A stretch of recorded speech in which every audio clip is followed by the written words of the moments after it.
예,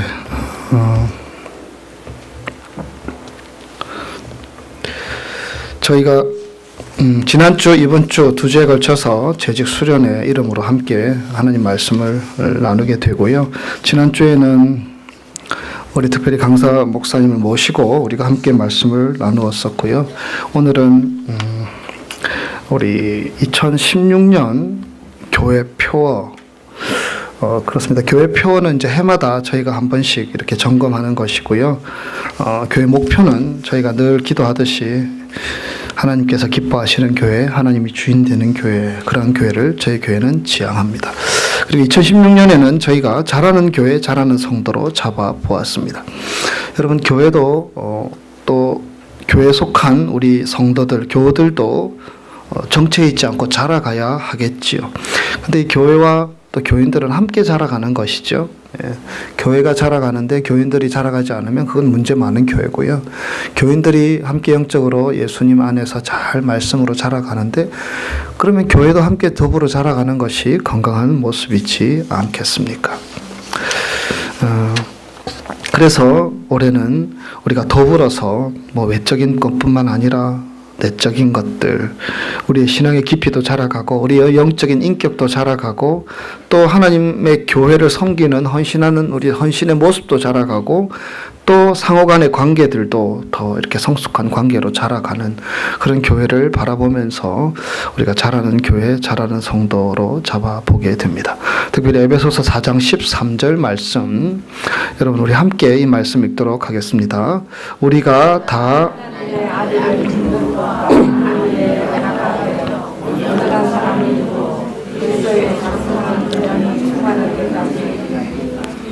아멘. 저희 주보 첫 페이지에 나와 있는 말씀입니다. 아마 주보를 유심히 보신 분들은 지난주부터 이 말씀으로 바뀐 것을 보셨을 것이고요. 우리가 한 해 동안 이 말씀을 묵상하면서 또 의지하면서 살아가는 것을 우리가 함께 기대하기를 원합니다. 말씀드린 것처럼 자라는 것이 외적으로 자라는 것도 있고요. 또 내적으로 자라는 것, 관계에 자라는 것도 있는데 우리 교회가 또 우리 교우들이 더불어서 자라가는 교회, 특별히 2016년은 저희가 만으로 6살 되는 해고요. 또 저희가 또 우리 최 장로님 댁에서 예배를 시작해서 루터란 교회, 미국 교회 빌려서 한 1년 넘게 있다가 이곳으로 옮겨서 이제 4년째 저희가 예배 드리고 있는데 이제는 어떤 교회 장소도 위해서 저희가 기도해야 될 부분들이고요. 또 그것을 준비하면서 우리가 외적인 것들 잘하는 것 중요하지만 우리가 내실을 다지지 않고 자라간다면 그것 또한 하나님께서 원하시지 않는 모습이지 않을까, 그런 마음들을 가지면서 정말 우리 교회가 2016년에 잘하는 교회, 잘하는 성도들로 세워질 수 있기를 주님의 이름으로 축복합니다. 여러분, 자라가기 위해서 제일 중요한 것은 기본에 충실하는 것입니다. 제가 잘은 못하는데요. 탁구를 조금 치는데 예전에 있던 교회에서 이제 목회자들끼리 이제 부목회자들이 많아서 함께 탁구를 쳤는데 그래도 잘 치는 축에 속했었습니다. 그런데 어떤 목사님이 이제 그 목사님은 저랑 경기하면 제가 끝날 때 되면 반 정도 점수에 도달하는 목사님이셨습니다. 탁구 레슨을 배우기 시작하겠다고 그렇게 말씀하시는 겁니다. 그러면서 저보고 같이 가자고. 근데 저는 시간적으로도 그랬고 이제 교만한 마음 때문에 가지 않았었고요. 그 목사님은 한 1년 정도 열심히 탁구를 배웠고요. 1년 후의 결과가 어떠했겠습니까? 제가 그 목사님 탁구 배웠는데도 가봤는데 특별한 기술을 가르쳐 주는 건 아니었는데 기본기 계속 반복해서 훈련하는 것이었습니다. 드라이브하고 탁구를 좀 아시는 분들은 컷하고 그것만 계속 했는데 1년 후에는 상태가 역전되어 버렸습니다. 제가 점수 반도 못 내고 그 목사님이 월등하게. 이 운동뿐만 아니라 모든 것에 이 기본이 잘 닦여지는 것이 얼마나 중요한지. 예술 같은 경우도요, 기본기가 잘 닦여질 때에 오히려 더 응용력이, 창의력이 더 많이 발휘되는 경우들을 많이 보게 됩니다. 그래서 기본이 중요하고요. 신앙생활도 마찬가지입니다. 기본에 충실할 때에 건강하게 자라갈 수 있고 또 신앙의 열매도 맺을 수 있다라는 것입니다. 신앙의 기본이 무엇입니까? 여러분 자신에게 질문해 보시기 바랍니다. 신앙의 기본이 무엇인가? 떠오르는 여러 가지 단어들이 있을 것입니다. 성경을 보고 예배 드리고 기도하고 전도하고 말씀 읽고 헌금하고 봉사하고, 물론 이 모든 것들은 다 우리가 중요하게 여기고 우리가 훈련을 해야 될 부분들이 있지요. 그러나 오늘은 조금 다른 각도에서 신앙의 기본에 대해서 성경이 말하고 있는 신앙의 기본적인 자세, 기본적인 토대가 무엇인지를 함께 우리가 말씀을 통해서 나눌 수 있기를 원합니다. 그래서 우리 자신은 지금 얼마나 기본에 충실한지 점검하고 그렇게 새롭게 영적으로 자라가는 그런 2016년이 될 수 있기를 소원합니다. 첫째로 기독교 신앙의 기본은 내가 어떤 존재인지 아는 것에서 출발합니다. 여러분, 신앙은요, 내가 무엇을 해서 신앙의 사람이 되는 것이 아닙니다. 신앙의 사람이 되면 무엇을 행하게 되는 것입니다. 기독교인은 그가 무엇인가를 행했기에 앞서서 어떤 존재입니다. 우리는 기독교인으로서 행동할 수 있기에 앞서서 기독교인이 되어야 합니다. 참된 신앙인이 되어야 한다는 것입니다. 기독교인이라고 폭넓게 얘기를 했을 뿐이죠. 존재, 존재는 행위, doing보다 더 중요한 것이며 제사가 행위보다 더 중요하다는 것입니다. 중요한 것은 우리의 존재입니다. 나는 기독교인인가? 나는 신앙인인가? 나는 예수님의 제자인가? 나는 하나님을 섬기는 성도인가? 이런 질문들입니다. 우리는 열심히 무엇을 해서 기독교인이 되도록 또는 되려고 애쓰도록 기독교인으로 부르심을 받은 것이라고 생각하지만 그것이 아니라는 것입니다. 기독교인이 된다는 것은 어떤 성격을 소유한 것이며 어떤 유형의 사람이 되는 것입니다. 신앙인이 된다는 것이요. 근데 종종 오해하게 되지요. 성경 말씀에도 우리가 조금 이렇게 편협하게 성경을 보게 되면 기독교인이 되기 위해서 이것을 해라, 저것을 해라, 이것도 잘해야 된다, 저것도 잘해야 된다, 이렇게 봉사, 이렇게 헌신, 충성, 헌금 많은 것들을 요구하는 것처럼 기독교인이 되기 위해. 그러나 그것이 아니라는 것입니다. 우리가 기독교인이 되면, 우리가 신앙인이 되면 그때의 그런 행동들이 또 그런 결과들이 나타나게 된다는 것입니다. 한 걸음 더 나가서 우리는 이렇게 이것을 표현할 수 있습니다. 내가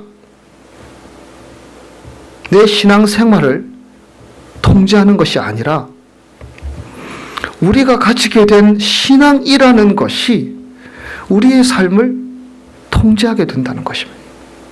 신앙이라는 것이 존재됨의 요소라는 것입니다.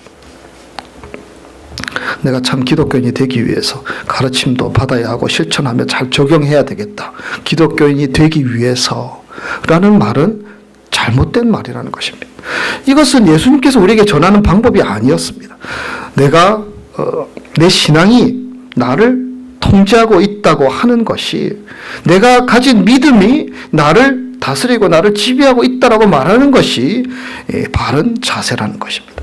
내가 진리의 지배를 받아야 한다는 것은요, 내 속에 성령께서 함께 하시고 내 속에 예수 그리스도께서 함께 하셔서 그분께서 내 삶을 통제하시고 다스리기 때문에 그것이 나를 지배하고 그것이 나를 이끌고 있다라고 인정하는 것입니다.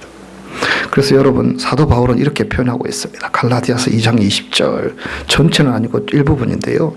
그런즉 이제는 내가 사는 것이 아니요 내 안에 그리스도께서 사시는 것이라.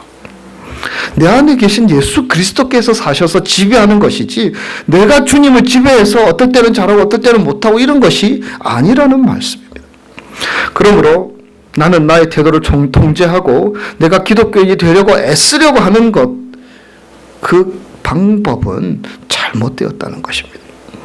우리 속에 예수의 영, 하나님의 영이 있을 때에 그것이 우리의 삶을 통제하고 다스리고 생각과 우리의 지혜와 우리의 삶의 방향과 우선순위와 모든 것들을 다스리고 통제하게 된다라는 것입니다. 우리의 모든 활동은 우리 속에 계신 성령께서 창조하시는 창조의 결과요. 우리는 그것을 따르는 것일 뿐입니다. 성령을 통해서 하나님께로부터 받은 것들을 우리가 수용하는 것이라는 말씀입니다. 그렇다면 우리는 질문해 보아야 하겠죠. 그렇다면 신앙을 가진 사람은 어떤 사람인가? 누구인가? 기독교인이라는 것은 과연 누구를 가리키는 것인가? 신앙의 기본 전제는 일단 내가 노력해서 얻는 것이 아닙니다. 신앙은 절대자, 살아계신 하나님이 하신 일, 특별히 나에 대해서 하신 일들을 받아들이고 인정하는 것입니다. 하나님이 하신 일들이 무엇입니까? 우리가 죄인이거든요. 우리의 교만함과 우리의 욕심들, 우리 마음속에 하나님과 자꾸 어긋난 길로 가려고 하는 인간의 욕망들이 우리가 죄인임을 드러내고요. 그리고 우리 속에 하나님을 거부하고자 하는 마음들이 있지요. 그래서 우리의 죄와 우리의 허물들은 살아계신 하나님과 인간을 단절되게 만들었고요. 그래서 하나님과 인간 사이에는 이 죄 때문에 큰 간격이 생겨버립니다. 인간의 죄로 인하여서 하나님께 나아가고 싶은 마음이 있어도 나아갈 수 없는 상태, 죽음의 상태, 타락의 상태에 머무르게 되지요. 하나님께서 어떤 일을 하셨습니까? 그런 인간들을 사랑하셨습니다. 불쌍히 여겨주셨습니다. 귀하게 여겨주셨습니다. 그들을 살리기를 원하셨습니다.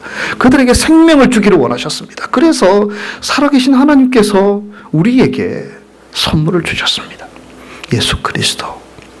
그분은 우리에게 주신 하나님의 선물이며 하나님의 사랑이 어떠한 것인지를 보여주시는 귀한 은혜입니다. 그리고 그분은 선물로 오신 예수 그리스도는 십자가에서 갖은 고난과 핍박을 당하시며 못 박혀 돌아가셨습니다. 여러분, 예수님께서 십자가에 못 박혀 돌아가신 이유가 무엇입니까? 내가 내 죄와 허물 때문에 공의의 하나님 앞에 벌을 받아야 하고 심판을 받는 것이 마땅한데 하나님께서 우리를 사랑하셔서 그 하나님의 심판, 하나님의 공의를 예수님을 통해서 드러내게 하신 것입니다. 예수님이 십자가에 돌아가셨지만 누가 십자가에 못 박힌 것입니까? 내가 못 박힌 것입니다. 예수님이 고난 당하시고 고통을 겪으셨지만 누가 고통을 당하신 것입니까? 우리가 고통을 받아야 하는 것이 마땅한데 그 자리에 예수님께서 계신 것입니다. 그분의 죽음은 우리의 죽음입니다. 그러나 그분은 부활하셨습니다. 사망못에 깨트리시고 부활하셔서 잠자는 자들의 첫 열매가 되셨다고 말씀합니다. 그리고 그 예수님의 부활은, 예수님의 생명은 우리에게도, 우리가 예수로 인하여서 죽어야 마땅한 존재들인데 예수가 부활하셔서 우리에게 소망이 되셔서 우리에게도 새로운 생명들길로 우리를 인도하여 주신다라는 것입니다. 나를 구원하시고 오히려 그 죄인인 우리를 당신의 자녀로 삼으시기 위해서 당신의 외아들을 십자가에 버리신 이 하나님의 행동, 이것이 하나님께서 우리를 향한 사랑이며 또한 하나님의 아픔의 행동입니다. 신앙인은 어떤 사람입니까? 하나님께서 하신 일, 누구를? 나를 위해서 하신 일입니다. 받아들이는 것입니다. 나를 위해서 예수님 가시면류관 쓰셨고, 내가 손과 발로 짓는 죄로 인하여서 손에 못이 박히셨고, 내가 마음으로 미워하고 정죄하고 교만하고 타락한 우리의 모습을 위하여서 예수님께서 허리에 창에 찔리신 그 고통이 나를 위해서 하신 것이라는 것을 받아들이는 그 자리, 그것이 참된 신앙의 출발점이라는 사실입니다. 이것은 논리적 사고나 과학적 사고로 이해될 수 있는 것은 아닙니다. 그러나 나를 향한 하나님의 사랑, 하나님의 손길을 알게 될 때에 우리는 그것을 믿음으로 받아들이는 것입니다. 십자가에 죽은 것은 예수가 죽은 것이 아니라 내가 죽은 것이다. 부활하신 예수님의 능력, 우리도 그것을 덧입어서 새로운 삶을 살아가게 될 것이다. 하나님께서 펼쳐주실 것이다. 그래서 여러분, 갈라디아서 2장 20절 우리 경아 자매가 읽었는데요. 우리 다시 한번 갈라디아서 2장 20절 말씀을 함께 읽도록 하겠습니다. 내가 그리스도와 함께 십자가에 못 박혔나니 그런즉 이제는 내가 사는 것이 아니요 오직 내 안에 그리스도께서 사시는 것이라. 이제 내가 육체 가운데 사는 것은 나를 사랑하사 나를 위하여 자기 자신을 버리신 하나님의 아들을 믿는 믿음 안에서 사는 것이라. 아멘. 내가 내 삶을 사는 존재가 아닌 내 안에 사신 예수 그리스도께서 사는 인생, 그 사람이 누구입니까? 기독교인 신앙인이라는 것입니다. 내가 어떻게 절망의 그늘에서 희망의 자리로 옮기게 될 수 있었는지 하나님께서 하신 그 일들을 받아들이고 인정하며 고백하는 것. 당신이 나의 구주이십니다. 당신이 나의 구원자이십니다. 인정하는 것. 그것이 바로 기독교인 신앙인이라는 것입니다.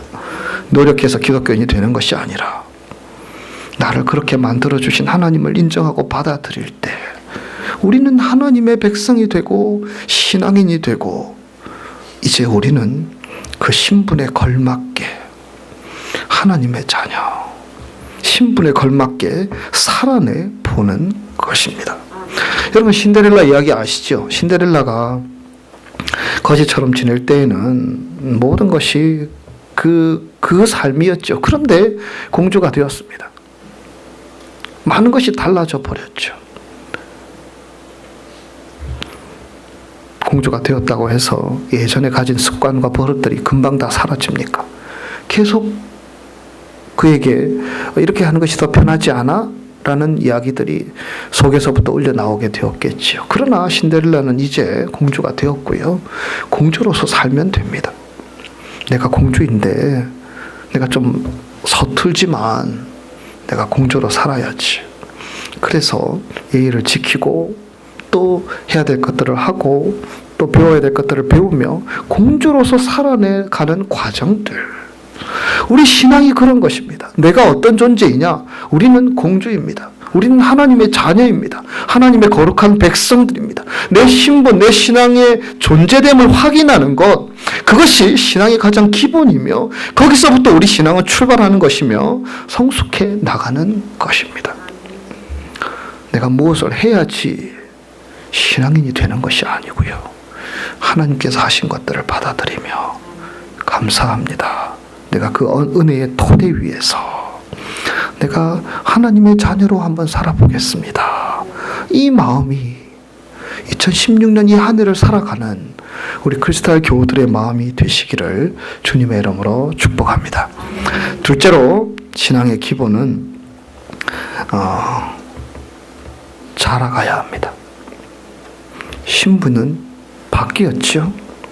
근데 그대로 머물러서는 안 되고 자라가야 한다는 것입니다. 베드로후서 3장 18절 말씀 우리 같이 읽겠습니다.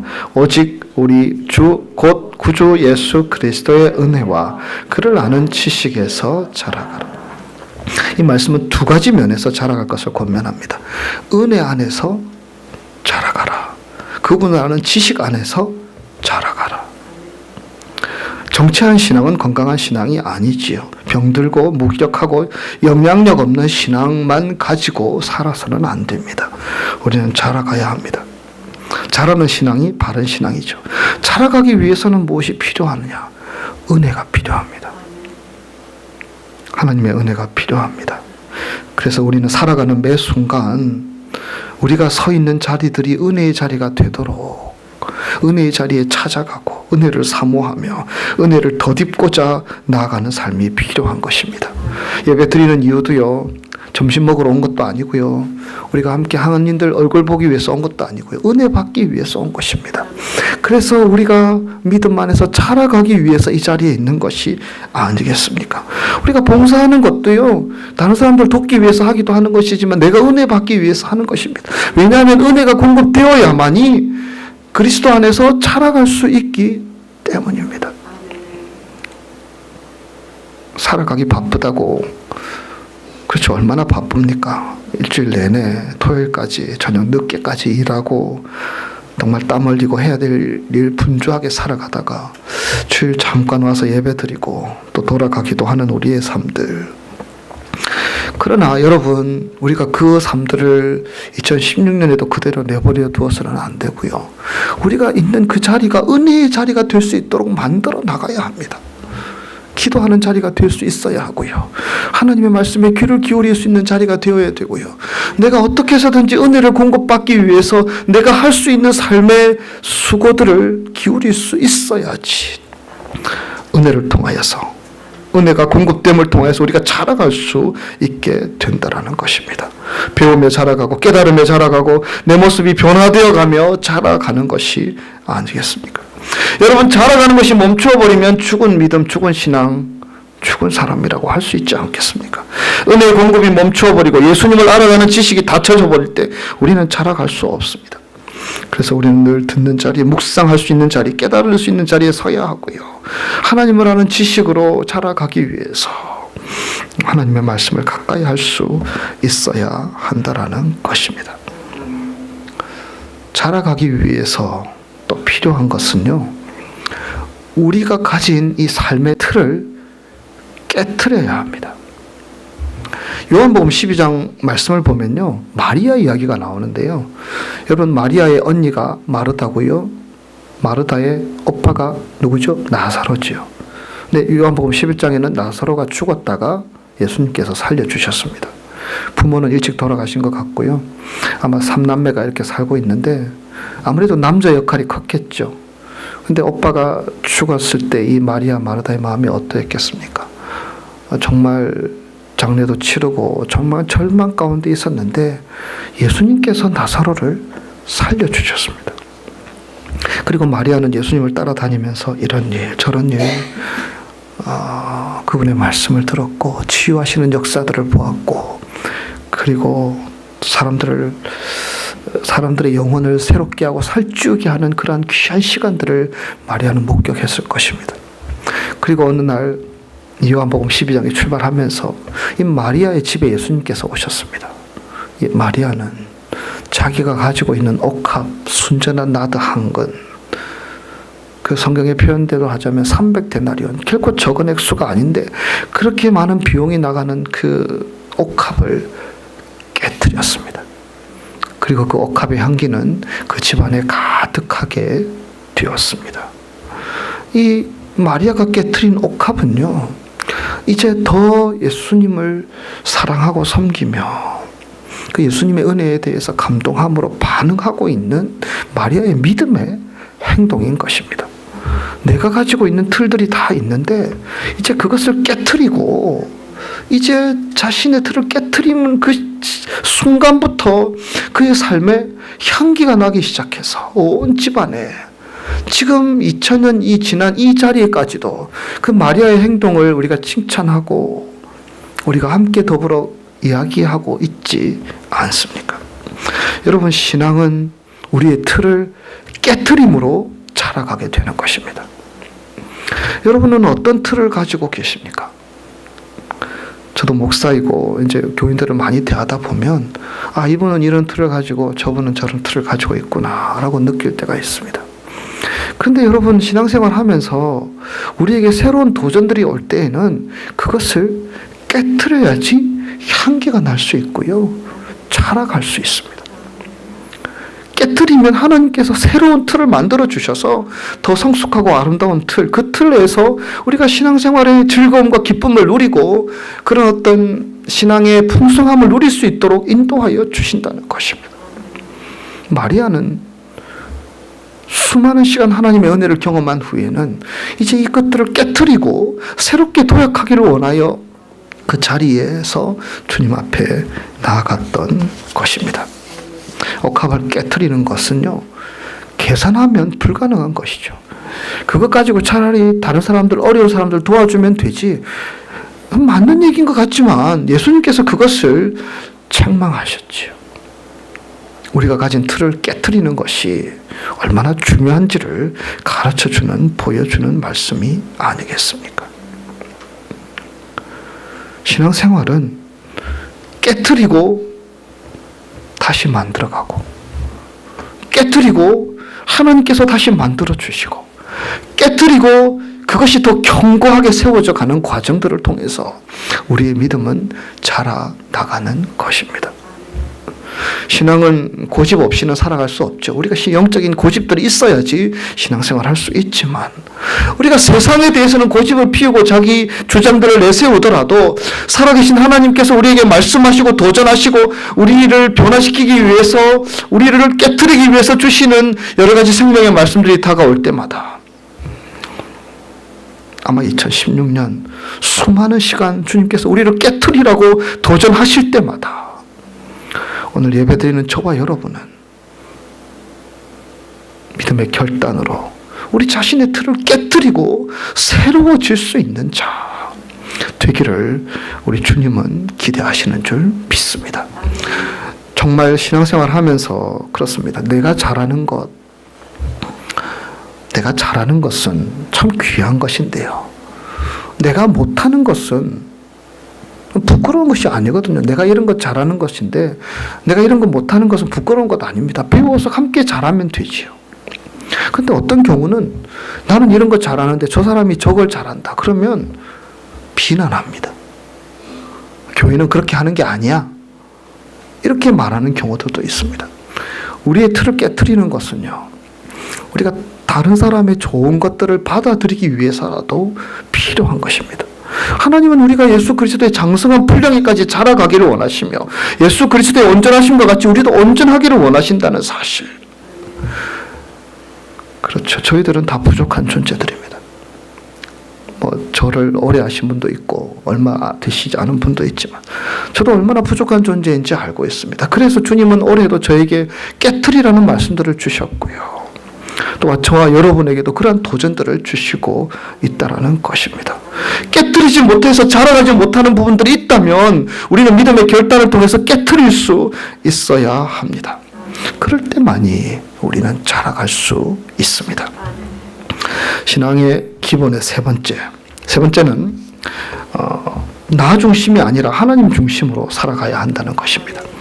여러분 복습을 해볼까요? 첫째는 무엇이라고 했습니까? 무엇이라고요?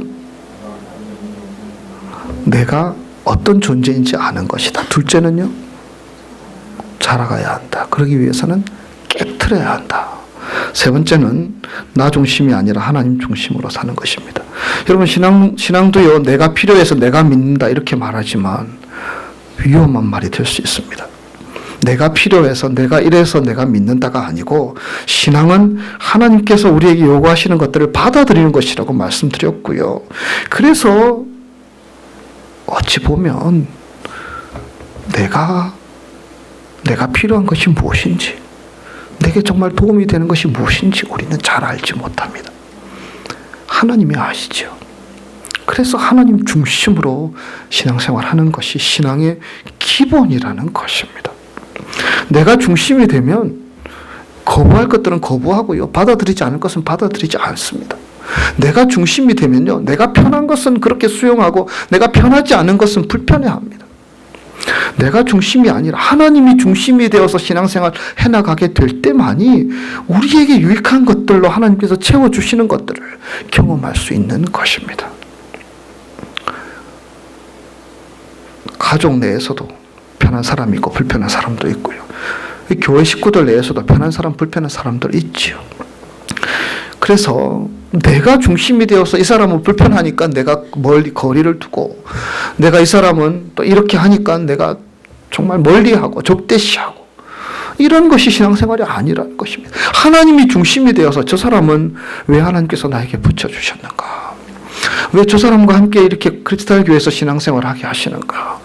왜 저 사람은 저렇게 하는 모습을 통해서 나에게 도전을 주시는 걸까?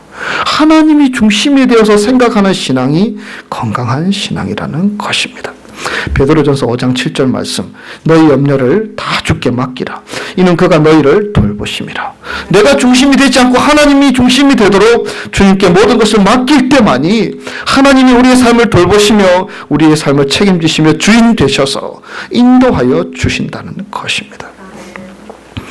비행기 활주로에 비행기가 착륙할 때에는요, 컴퓨터로 관제탑에서 컴퓨터로 조정을 해서 이렇게 착륙하게 한다고 합니다. 이 관제탑에서는 비행기 기장에게 이제 하던 것 멈추라고 요구를 하고요. 그리고 기장은 그것을 멈추고 관제탑의 지시대로 비행기가 이렇게 운행이 되어서 착륙하게 되죠. 이 비행기 기장의 입장에서 보면 자기가 지금까지 그 먼 거리를 이렇게 비행해 왔는데 이거 놓으면 큰일 날 거라고 생각하면 그거 놓겠습니까? 못 놓지요. 이 승객들의 생명이 죽을지도 모르는데, 그런데 그 관제탑에 막히면 제일 안전하다라고 생각하니까 자기가 조종하던 거 내려놓고 맡겨버리는 것입니다. 여러분, 큰 배가 항구에 들어갈 때에는요, 어느 정도까지 들어가다가 시동을 꺼버립니다. 그리고 예인선이라는 것이 있죠. 그 배들이, 그 배의 선장이 이 배를 이끌어서 항구까지 안전하게 도착하도록 합니다. 만약에 그 배를, 큰 배를 항해하던 항해사가 내가 끝까지 할래라고 주장하다가 보면 그 얕은 좁은 그 바다 가운데 무슨 사고가, 무슨 일이 생길지 모릅니다. 이 예선을 믿고 그 큰 배를 맡기니까 배가 안전하게 도달할 수 있는 것입니다. 우리 하나님은 그런 분이십니다. 우리가 맡기면 하나님께서 안전하게, 온전하게 만들어 주시는 분이심을 믿습니다. 우리의 염려를 맡기고, 우리의 미래도 맡기고, 우리의 가정도 맡기고, 우리의 삶도 맡기며 하나님 앞에 나아가는 삶이 신앙의 기본에 충실한 삶이라는 것입니다. 네 번째로 신앙의 기본은요,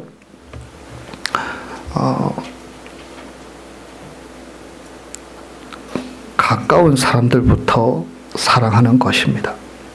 디모데전서 5장 8절 말씀 우리 함께 읽어보기를 원합니다. 디모데전서 5장 8절 말씀 앞에 화면에 있습니다. 누구든지 자기 친족,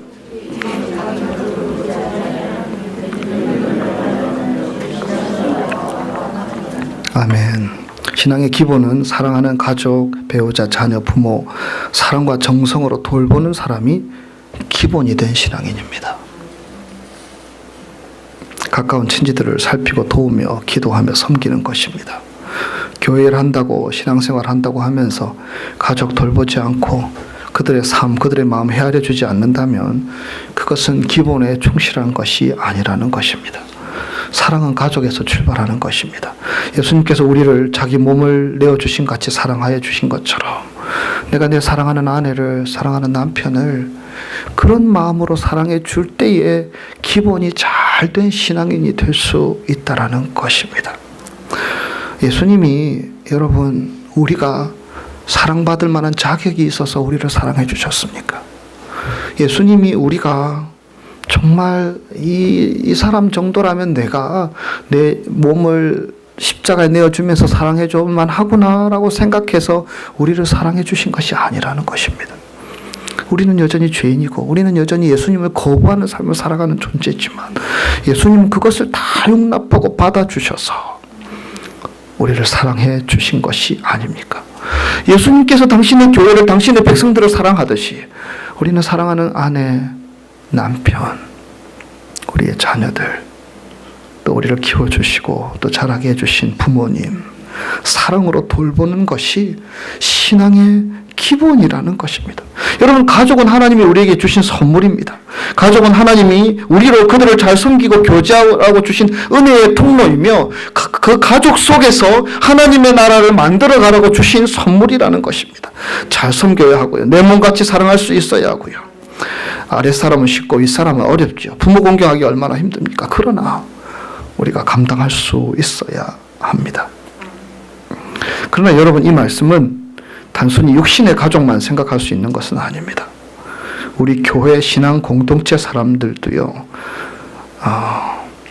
예수님께서 한 가족으로 묶어 주셨습니다. 그래서 우리가 그런 찬양도 하고 노래도 있지요. 한 피바다 한 몸 이룬 형제여 친구들이요. 그렇기 때문에 우리 그리스도의 교우들은 다 믿음의 한 가족입니다. 사랑하고 돌보고 섬겨야 합니다. 아프리카에서 굶주려 죽는 어떤 아이들이 있으면 그런 그림들을 보면 참 긍휼한 마음이 들고 애통해하는 마음이 들고 사랑하고 싶고 도와주고 싶고 그런 마음 듭니다. 시리아 난민들, 물에 빠져 죽은 아이들 이런 모습들을 보면 참 그런 마음들이 더 절실하지요. 대부분의 사람들이 가지는 마음입니다. 그런데 오히려 가까운 사람들에 대해서는요, 한 교회 지체들임에도 불구하고 그런 사랑이 단절되고 사랑이 멀어져 있는 분들이 있을 수 있다라는 것입니다. 멀리 있는 사람들은 우리에게 상처도 안 주고요. 멀리 있는 사람들은 우리의 인생을 가로막지도 않고요. 멀리 있는 사람들은 우리에게 간섭도 하지 않으니까 어찌 보면 사랑하기가 훨씬 수월하지요. 근데 함께 신앙생활하는 이 지체들 가운데 서로 사랑하는 것이 얼마나 힘든지. 그래서 많은 이민교회들이 어려움을 겪고 다툼이 되고 함께 좋다고 모였다가 또 갈라지게 되고 그런 일들이 얼마나 많은지 모릅니다. 근데 여러분, 디모데전서 5장 8절, 누구든지 자기의 친족, 가족을 돌보지 않으면 믿음을 배반한 자요 불신자보다 더 악한 자라. 여러분, 이 말씀이 단순히 우리 가족들만을 가르친다고 보지 마시기 바랍니다. 이것은 우리 그리스도 안에서 한 지체된 우리 교우들, 성도들, 오늘도 보이지 않는 분들, 또 아프셔서 오지 못한 분들도 있고요. 또 여러 가지 이유로 또 그런 분들이 계신데, 우리가 신앙의 기본에 충실한 삶을 살아가기 위해서는요, 가까운 사람들을 돌아볼 수 있는 믿음, 가까운 사람들을 돌아볼 수 있는 사랑이 우리에게 필요하다라는 것입니다.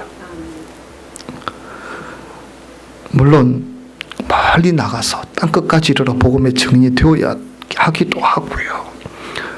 가까이 있는 한 사람 한 사람에게 우리가 믿음의 배반한 자로 서지 않기 위해서라도 예수님께서 우리에게 주신 사랑을 가지고 기도해주고 서로 손을 붙잡아서 함께 더불어 나아가고 이해해주고 그 사람의 믿음이 성장할 수 있도록 도와주고 기도해주고 격려해주는 모습들, 이것이 신앙인의 기본이라는 것입니다. 많은 말씀들을 함께 나눌 수 있지만 오늘 이 정도로 정리하기를 원합니다. 신앙의 기본에 충실하면 우리는 자라갈 수 있습니다. 그러나 우리는 이 기본에 대해서 너무나 소홀하게 여긴 채 어떤 겉으로 드러나는 외적인 것들에 치우칠 수 있는 유혹에 서게 됩니다. 오늘 예배드리는 저와 여러분, 우리 그리스도의 모든 교우들이 이 기본에 충실한 저와 여러분의 삶이 될 수 있기를 소원합니다. 깨트릴 수 있는 것이 무엇입니까? 한 해 동안 우리가 깨트려 나가 봅시다. 우리 교회도 마찬가지입니다. 우리 교회도 깨트려야지 더 성숙하고 성장하고 자라갈 수 있지 않겠습니까? 깨트릴 것 깨트리고 바뀌어야 될 것들은 바꾸고, 하지만 내가 좀 더 사랑함으로 아름다운 신앙 공동체를 이루어 나가기 위해서 헌신하고 친족 가족들을 돌볼 수 있는 그 사랑들을 가지고 살아갈 수 있는 모습들, 무엇보다도 내가 누구인가, 예수님께서 피로 값주고 사신 소중한 하나님의 자녀들이다, 이 정체성을 잃어버리지 않은 채 오늘을 살아가는 우리 크리스탈 교우들이 다 되시기를 주님의 이름으로 축복합니다. 기도하겠습니다.